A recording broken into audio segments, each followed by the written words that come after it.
එන්න වේනු. ඒ කියන්නේ මොනවද ඕනේ? මොනවද ඕන? එන්න සෙයිරින්. ඒ කියන්නේ මොනවද කරන්නේ? ඔව් සාමාන්‍යයෙන් අපහන මොකද කරන්නේ? නැත්තම් මොනවද කරන්නේ? තව එක ප්‍රශ්නයක් අඩු වුණා. ඒන්. ඒ කියන්නේ ඇයි? ඒන් කියන්නේ ඇයි? හරි. අපි දැන් ගමු මොනවද? කොහොමද? ඔයාලා මට කියන්න යන්න ඕනේ මෙතෙන් ඉඳන් මේ ටික ලියා ගන්න. මේ ටික ලියා ගන්න. හරිද? හරිද? හරි. ඔන්න මට ඊළඟට කියන්න එන්න වෙනු. ඊළඟ වචන මොකක්ද තියෙන්නේ? එප්පඩිද? එප්පඩි. එන්න සීරෙන්. එප්පඩි සුහම්. කොහොමද? චූටි චූටි දේවල් මතක තියන්න. කොහොමද? සැපසනීප. සුපසනිප. තවහම් එප්පඩි ඉருக்கு. එප්පඩි ඉருக்கு. ඒ කියන්නේ මේක භාවිත කරන්න පුළුවන්. හරි. යමක් කොහොමද කියලා අහන්න. ඒ කියන්නේ උදාහරණ ගත්තාම මෙන්න මෙහෙම. අපි අහනවා මං ඔයාට දැන් මොනවද කෑමක් හදලා දීලා මං පරිප්පුවක් හදලා දීලා මං අහනවා කොහොමද පරිප්පුව කියලා. කොහොමද අහන්නේද? පරිප්පුකාරී එප්පඩි ඉருக்கு. පරිප්පු. ಗುಣදොස් විචාරණය. මේක මොකටද? ಗುಣදොස් විමසීම. පුද්ගලයෙකුද? නෑ. යමක. හරි. ඒ කියන්නේ මේ අහන්නේ මොකද? කොහොමද පරිප්පුව? තමයි තේරුම. තව උදාහරණයක් දෙන්න. තව උදාහරණයක් දෙන්න. ಗುಣදොස් විමසන්න. ක්ලයිමේට් එක ගැන අහද්දිත් දාන්න පුළුවන්. අහන්න පුළුවන්. ක්ලයිමේට් එප්පඩි ඉருக்கு කියලා. එතකොට දේශගුණේ කොහොමද? මම දන්නේ නැහැ උඩ දෙමළ වචන. කාලනිලය. එතකොට එප්පඩි ඉருக்கு. in the shirt එප්පඩි ඉருக்கு. මොකක්ද මේ කියන්නේ? ෂර්ට් එක හොඳයිද? කොහොමද? කොහොමද කියලා අපේ මේ ෂර්ට් එක කොහොමද? ඔන්න එප්පඩි කියන එකේ තව භාවිත. හරි. එප්පඩි සුහම්. මට අහන්න කොහොමද ඔයා දන්නේ? ඔයා කොහොමද දන්නේ? අපි කොහොමද දන්නේ? එප්පඩි තෙරියුම්. එප්පඩි තෙරියුම්. කතා කරන්න මේ ඕන වෙනවා. එප්පඩි තෙරියුම්. කොහොමද දන්නේ? කොහොමද දන්නේ? හරි. ඊළඟ වාක්‍ය මොකක්ද? ඊළඟ ප්‍රශ්න වාක්‍ය පද. කීයටද? කීයටද? නෑ කවද්ද? එප්ප වාරයෙන්. මොකක්ද මේ කියන්නේ? කවද්ද එන්නේ? මේක මම දෙවෙනි ඉගෙන ගන්නකොට මමත් මෙහෙම තමයි මේ කවද්ද කියන මතක තියාගන්න. එප්ප වාරයෙන් කියන එක. අදටත් ඒක මතක. කවද්ද එන්නේ? එත්තන මණික් වරවේන. මොකක්ද මේ කියන්නේ?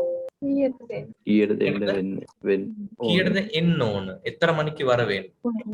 උංගලුக்கு எப்ப கல்யாணம்? ඔයාට කවද්ද පසාද? எப்ப இருந்து ඒ කියන්නේ මොකක්ද? කවදා ඉඳලා දැනගන්න. எப்ப இருந்து කවදා ඉඳලාද? எப்ப இருந்து කවදා ඉඳලා? ඊළඟ ප්‍රශ්න වාක්‍ය පද. ඔය මේ අතරේ මම දෙන එකම නෙමෙයි. ඔයාලටත් මේක දාලා වාක්‍යයක් වුණොත් ඉදිරිපත් කරන්න අපි හදලා ගමු. තමන්ට අවශ්‍ය වාක්‍ය ටිකක් හදාගන්න මේ ටික. මම උගන්වන එකෙන්ම කතා කරන්න බෑ. ඊළඟ වාක්‍යෙම කවුද කියන එකද නෑ? ඔව් කවුද? යාර්නී. කවුද? යාර් කවුරුද? ඔව් කවුරු? யார் இருக்கிங். ඔව් උංග வீட்டில யார் இருக்காங்கள்? ඔයාගේ ගෙදර කවුරුද ඉන්නේ? උංගட வீட்ல யார் இருக்கிறாங்கள்? නැත්නම් இருக்காங்கள். யார் சொன்னது? අහන්න පුළුවන්. කවුද කීවේ? யார் சொன்னது? කවුද කීවේ? யாருக்கு தெரியும்? ඒ කියන්නේ කවුද දන්නේ? யாருக்கு தெரியும்? මේකට ගොඩක් විභක්ති දාන්න. යාරෝඩ පෝරිංගල්. ආයකද යන්නේ. හොඳට අධ්‍යයනය කරන්න. යාරෝඩ පෝරිංගල්. ආයකද යන්නේ. පෝංග පෝරිං. ඔව්. පෝරිංගල්. යාරෝඩ පෝරිංගල්. පෝරිංගල්. මෙයා ආයකද යන්නේ. ඔයාගෙන් අහන්න. වර්තමාන කාලේ. පෝංග නෙමෙයි. පෝංග කියන්නේ විදි ක්‍රියාව. ඒ යන්න කියලා ඒ කියන්නේ. ඔයා කායකද යන්නේ. නිංගල් නැත්නම් නිංගල් ඕනේ. නිංගල් දාමු. යාරෝඩ පෝරිංගල්. යාරුම් මිල්ල. කවුරුත් නැහැ. බාන්න හොඳට යාරුම් දාන්න. යාරුම් මිල්ල. කවුරුත් මේකටත් දාන්න. ඕන එකට දාගත්ත හැකියි. යාර් කියන එකට ගොඩක් යනවා. යාරුම් පෙට්‍රල් ඉප්පවුම් මිල්ල. ඔව් එප්පවුම් කියලා දාන්න පුළුවන්. ඔයාලා හොඳ එකක් මේක දැනගත්තා නම් ප්‍රශ්න වාක්‍ය පදයකට දාන්න පුළුවන් කියලා අර කවුද අන්ත කියනවා වගේ දැන් මේ තියෙන්නේ. කවදත් පෙට්‍රල් නැහැ. එප්පවුම් පෙට්‍රල් ඉල්ල. එප්ප කියන එකට දාන්න පුළුවන් මෙතන මේ. එප්පවුම් පෙට්‍රල් ඉල්ල. ඔය තියෙන්නේ. එහෙම අලුත් ඒවා හදාගන්න. කවදා කියන්නේ හැමදාම නැහැ කියන්නේ. අනිත්‍යවට දාන්න පුළුවන්.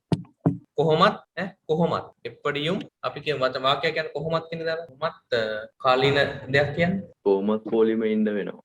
කොහොමත් පොලිමේ ඉන්න වෙනවා. හොඳට හොඳයි. අපි පිනිසාර්ථයෙන් එප්පඩියුම් ලයින්ල නික්ක වේන්දි වරු. ඉරුක්ක වෙන්දි වරුම් නෙමෙයිද? ඉරුක්ක වෙන්දි වරුම් කියන එකත් හරි. මේක අලුත් වචනයක්. නික්ක වේන්දි වරුම්. ඒ කියන්නේ මේ එහෙත් ඉන්නවා තමයි. හිටගෙනම දැන් ඉරු කිව්වහම අපි දන්නේ නැහැ මේ ඉරු කිව්වහම ඉතින් වාඩි වෙලා ඉන්නත් පුළුවන් නේ. එප්පඩියුම් ලයින්ල නික්ක වේන්දි වරු. කොහොමත් පොලිමේ වේන්දි වරුම්. පිනිසාර්ථ ඉන්න වෙයි. මේකට දාන්න බෑ. එන්නවුම් කියලා දාන්න බෑ. හරි. එප්පවුම් යාරුම් අනිත් එක මොකක්ද? ඔන්න අනිත් එක මම උගන්වන්නම්. යාර එකත් එක්ක උගන්වන්න. යාරාව. සොල්ලුංගල්. ඒ කියන්නේ කවුරු හරි කියන්න.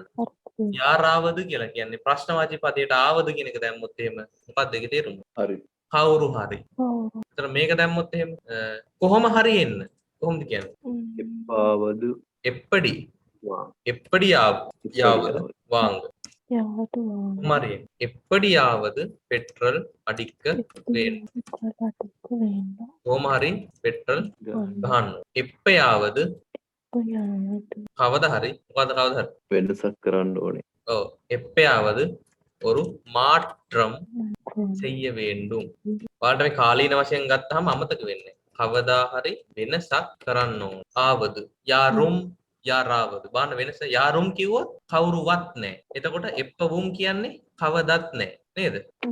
එප්පයාවද කියන්නේ කවදා හරි. එතකොට එප්පඩි කියන එකට දැම්මොත් එප්පඩියාවද කියන්නේ කොහොම හරි එප්පඩියාවද මේ හොඳට මතක තියාගන්න. එප්පඩියාවද වාංග කොහොම හරි එප්පඩියුම් දැම්මොත් එහෙම කොහොමත් වෙන්න. කොහොමත් එප්පඩියුම් ලයිල නික වෙන්නේ. මෙන්න මේ වාක්‍යයක් දෙක මතක තියාගන්න. එතකොට ඔයාලට මේක නිකන් નિરાයාසයෙන් මතක හිටිනවා. දැන් බලන්න ඊළඟ ගන්න එදු කියන්නේ කෝකද කියලානේ. එදු වේනු. ඒ කියන්නේ කෝකද ඕනේ. කෝකද ඕන. එදුක්ක වේනු. මොකටද කියලා අහන්න. මොකටද ඕන? එදුක්ක වේනු. ඒදාවද සෙයින්ග. අන්න ඒක හදිච්ච හැටි බලන්න ඒදාවද. ඒ කියන්නේ මොකද්ද මේ කියන්නේ? මොනවා හරි කරන්න. මොනවා හරි කරන්න.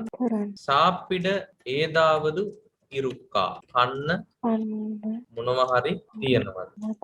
දැම්මොත් එදුවුම් මිල්ල මොකවත් නැහැ. එදුවුම් මිල්ල. සීනි එව්වලෝ වේන්ඩුම්. ඒ කියන්නේ සීනි කොච්චරක් ඕනේද? මාරි පැකට් එත්තන වේන්ඩුම්. අන්න වෙනස බලා ගන්න. සීනි එවලෝ වේන්ඩුම්. ඇයි එහෙම අහන්නේ? අන්කවුන්ටබල්. සීනි එවලෝ වේන්ඩුම්. මාරි පැකට් එත්තන වේන්ඩුම්.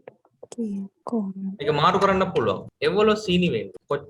කොච්චරක් සීනි ඕනද? මාරු කරන්න. මේක මාරු කරන්න. එතන මාරි පැකට් වේන්ඩුම්. එතන මාරි පැකට් වේන්ඩුම්. ඔය කියව ගන්න. ඒ කියන්නේ ඒකම තමයි. මාරි පැකට් කීයක් ඕනද කියන එකම තමයි. එතන පේර. කී දෙනෙක්? දැන් හොඳට බලන්න. එතන පේර කියලා අපි කියනකොට තියන්නේ සිංගියුලර්. ඒ කියන්නේ ඒක වචනෙන් තියන්නේ. එවලෝ කාලම් කොච්චර කාලයක්? එවලෝ ටයිම් එවලෝ ටයිම් ආගුම් කොච්චර වෙලා යයි. මේ කෙටි වාක්‍ය මේවා දැනගන්න. එවලෝ ටයිම් ආගුම් එතනයි தேவைப்படும். මේ මොකද්ද කියන්නේ? කීයක් අවශ්‍යයි. தேவைப்படும். ඒ කියන්නේ මොකද්ද? අවශ්‍ය වෙන. මේ කෙටි වාක්‍ය ඔයගොල්ලෝ මම මේකේ දෙන කෙටි වාක්‍ය ටික පාඩම් කරගත්තත් ඔයාලට ගොඩක් කතා කරන්න. බලන්න. එවලෝ ටයිම් ආගුම්. එතන தேவைப்படும். එතකොට කණක් එව්වලු ගානක් කණක් එව්වලු වරුම් ඒ මොකද්ද ගානක් කීයක් වෙයිද in the car එව්වලු වරුම් ඒ කියන්නේ මේ කාර් එක කීයක් වේද ආහුම් තව දාන්න පුළුවන් තැන් තියනවද ආහුම් කියන්නේ වෙයි කියන එක ඔව් එතකොට හිතන්නකො එහෙම ආහුම් කියන්නේ වෙයි කියන එක ඔයාලට කියන්න පුළුවන් එව්වලු ටයිම් ආගුම් අර කියන්න පුළුවන් දැන් ඔයාලට ආහුම් කියන එක අහපු නිසා මම කියන්නේ වෙයි කියන එක තමයි කියන්නේ වෙයි යයි දැන් මේක වෙලා යයි කියලා කියනට ඒගොල්ලෝ කියන වෙලා වෙයි දැන් හිතන්නකො දොර ලොක් වෙයි හදව ලොක්කාහුම් හරි තේරුණා හරි අන්න එකයි ආහුම් පරක්කු වෙයිද ලේට් ආහුමා ඇයි ප්‍රශ්නයක් අහන්න පරක්කු වෙයිද ලේට් ආහුමා